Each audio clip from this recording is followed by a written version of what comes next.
News on the Israel-Hamas war. Many buried and dozens killed in Israeli airstrikes. An Israeli airstrike on the Al-Maghazi refugee camp in central Gaza results in the deaths of dozens of civilians, with numerous others possibly buried beneath the concrete rubble.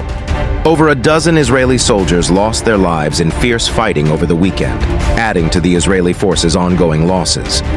We are going to close this live page shortly. This is a summary of what happened today.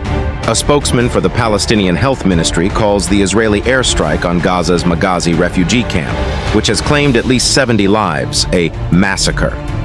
The UN Security Council's resolution on humanitarian aid is nearly impossible to implement, according to aid organizations and UN agencies, because of Israeli bombing. The Israeli army says it retrieved the bodies of 5 Israeli captives from a tunnel in Gaza's Jabalia region. More than 100 journalists have now been killed in Gaza since October 7th, says the Gaza government's media office. Fighting explosions reported amid Israeli raid in Nablus.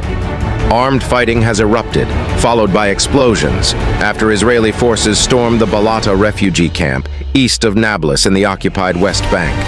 There were no immediate reports of casualties.